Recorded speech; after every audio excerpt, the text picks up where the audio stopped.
Hello, friends, and welcome to this episode of Martyrs and Miracles. On today's episode, I'm going to talk a little bit about the Lazarus and Jesus icon that I did for Father James Martin for his upcoming book in the spring of 2023. It's called Come Forth, and it's published by Harper One Books. So first I'm going to share the gospel reading that fits with the icon so you have a better understanding of the story.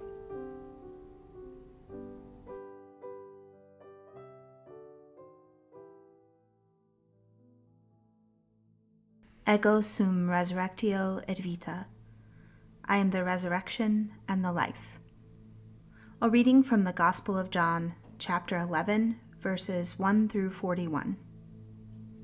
Now a certain man was ill, Lazarus of Bethany, the village of Mary and her sister Martha. Mary was the one who anointed the Lord with perfume and wiped his feet with her hair. Her brother Lazarus was ill. So the sisters sent a message to Jesus, "Lord, he whom you love is ill." But when Jesus heard it, he said, "This illness does not lead to death. Rather, it is for God's glory, so that the Son of God may be glorified through it." Accordingly, though Jesus loved Martha and her sister and Lazarus, after having heard that Lazarus was ill, he stayed 2 days longer in the place where he was. Then after this, he said to the disciples, "Let us go to Judea again." The disciples said to him, "Rabbi, the Jews were just now trying to stone you, and are you going there again?" Jesus answered, "Are there not 12 hours of daylight? Those who walk during the day do not stumble, because they see the light of this world. But those who walk at night stumble, because the light is not in them." After saying this, he told them, "Our friend Lazarus has fallen asleep, but I am going there to awaken him." The disciples said to him, "Lord, if he has fallen asleep, he will be all right."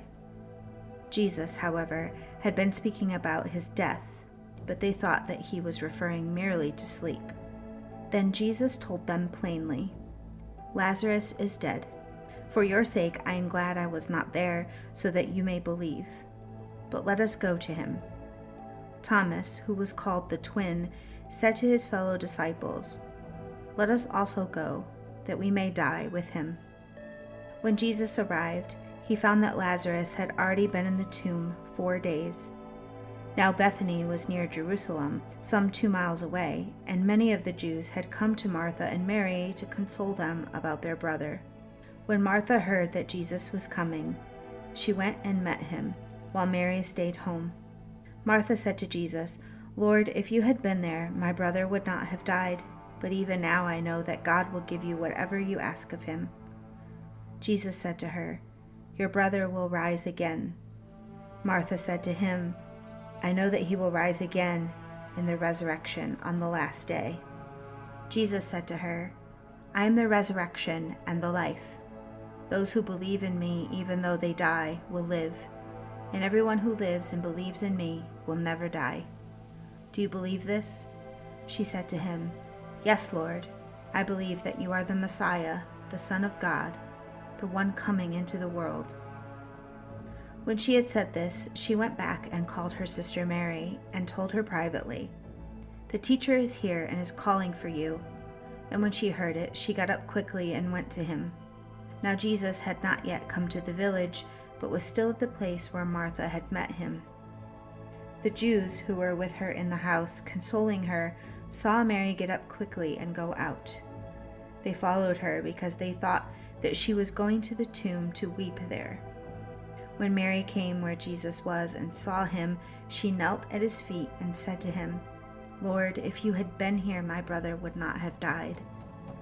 When Jesus saw her weeping, and the Jews who came with her also weeping, he was greatly disturbed in spirit and deeply moved. He said, "Where have you laid him?" They said to him, "Lord, come and see." Jesus began to weep. So the Jews said, "See how he loved him?" But some of them said, "Could not he who opened the eyes of the blind man have kept this man from dying?" Then Jesus, again greatly disturbed, came to the tomb. It was a cave, and a stone was lying against it. Jesus said, "Take away the stone." Martha, the sister of the dead man, said to him, "Lord, already there is a stench, because he has been dead 4 days." Jesus said to her, "Did I not tell you that if you believed, you would see the glory of God?" So they took away the stone, and Jesus looked upward and said, "Father, I thank you for having heard me. I knew that you always hear me. But I have said this for the sake of the crowd standing here, so that they may believe that you sent me." When he said this, he cried with a loud voice, "Lazarus, come out." The dead man came out, his hands and feet bound with strips of cloth, and his face wrapped in a cloth. Jesus said to them, "Unbind him and let him go."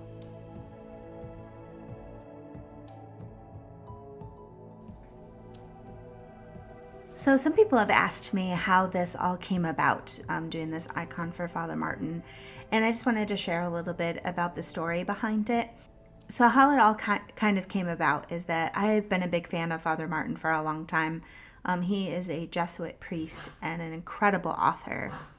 I follow him on social media, and I happened to reach out to him one day after a post that he made on Instagram. And, you never know when there's someone that you follow on social media if they'll actually answer your messages or not.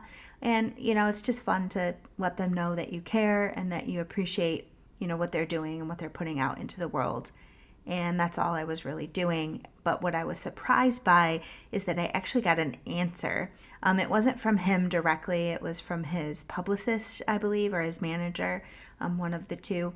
But we had a lovely conversation, and I had asked if there was any chance I could mail something to Father Martin. As most of you know, I do iconography, and that's kind of what this podcast is all about. But I put a little package together for him. I knew that he had a particular affinity to Mary, as in Mother Mary, and several other saints, including Thérèse of Lisieux. And when I asked for the address, I was given an address that I could mail a box to. So I put together a little box and a thank you card, just thanking him for his kind of ministry of presence in the world and all of his words and the wonderful things that he does. And a couple weeks went by, and I checked the tracking information, and I saw that it was delivered. And I didn't hear anything from him. I didn't really expect to. He's, I assume he's a pretty busy guy.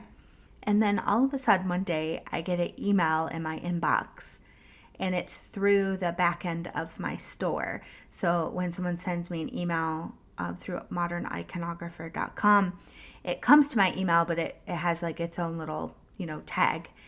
And I saw his name, James Martin, and I was just floored. And when I opened it, he had talked about, thanking me for the box that I sent and that it meant a lot to him.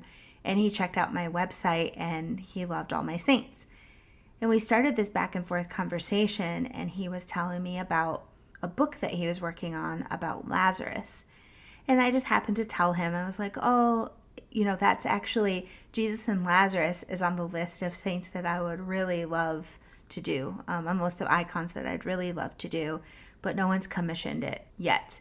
And so after a lot of back and forth, it turns out that I would be doing an icon for Father Martin, and I was really excited. And this was back in February of this year, 2022. And then he sent me a working copy of his book, so I had something to study from. And I knew with my commission list, I wasn't going to be able to get to this until later on in the year, if not the following year, 2023. So I have a pretty long waiting list for icons. But it just so happened that I had some room to fit an extra one in. And I thought, something's telling me I really need to get this done now. And I was really excited to do it, and I started reading the working copy of his book, Come Forth, and reached out to Father Martin and said, hey, I'm actually going to shift some stuff around and be working on your icon pretty soon. And Father Martin said, great, because I could really use this by the end of August so that I could put it in my book, which I was not expecting. So that was really exciting. I mean, I hadn't even done the icon yet, and he was already wanting to put it in the book. And that was just really, really affirming that he'd looked at all my other saints before and knew what he was getting into and knew what he was going to get.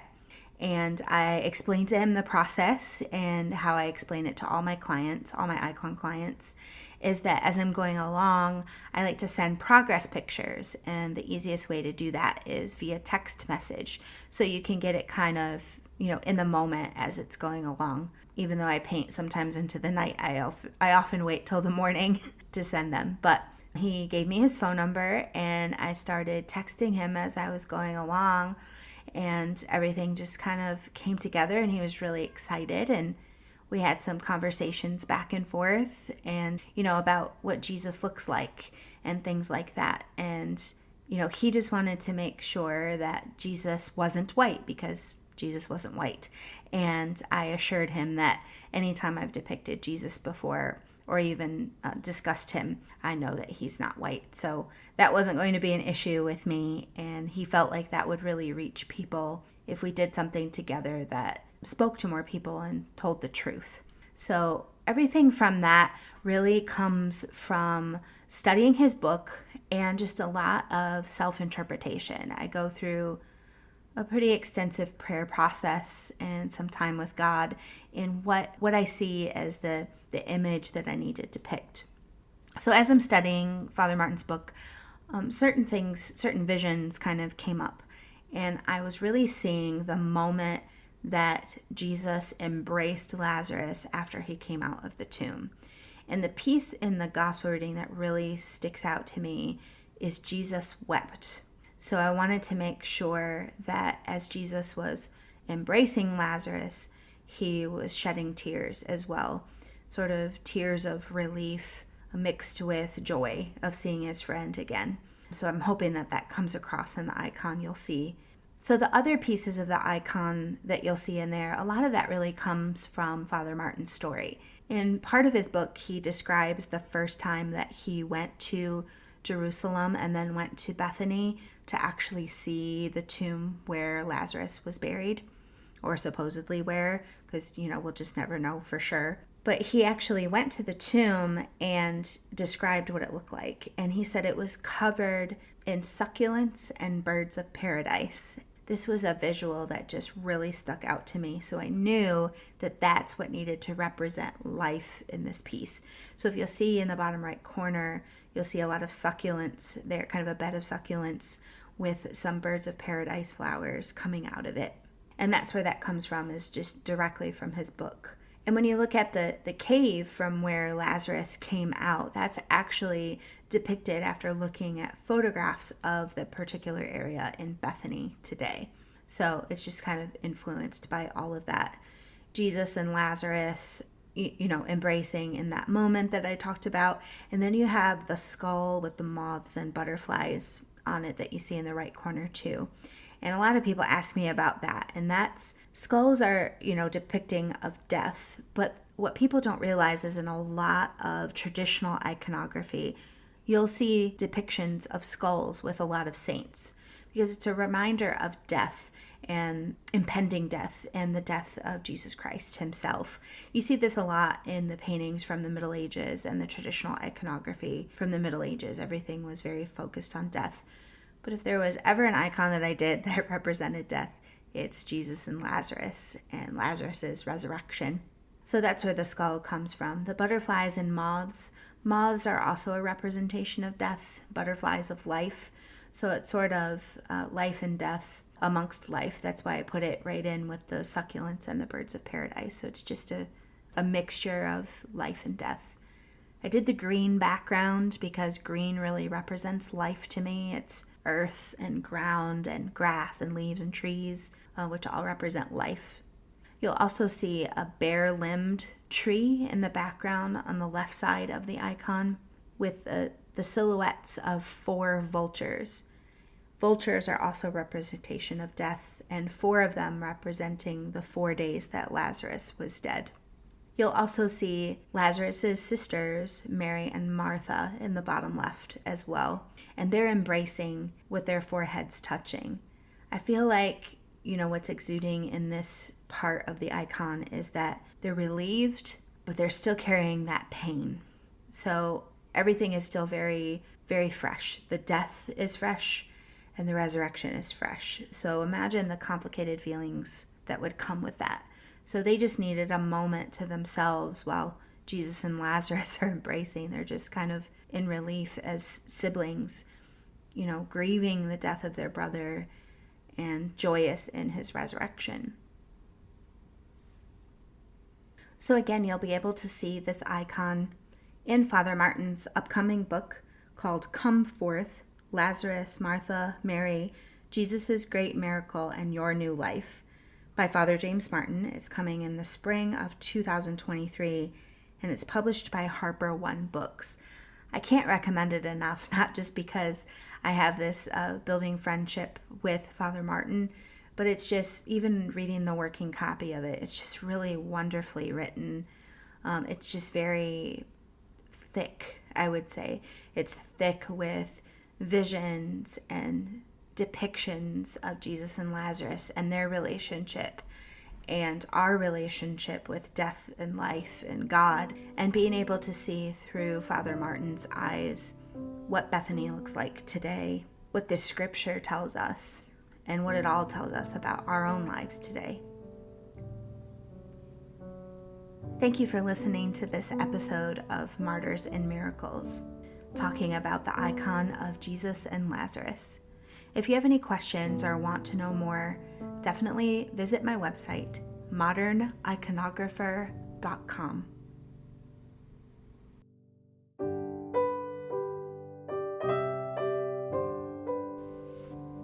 I wanted to give a shout out and a thank you to Max DoVale for our original music and to all of my patrons on Patreon.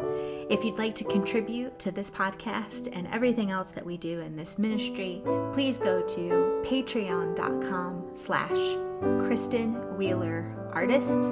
The link will be in the description, and we can't do this without you.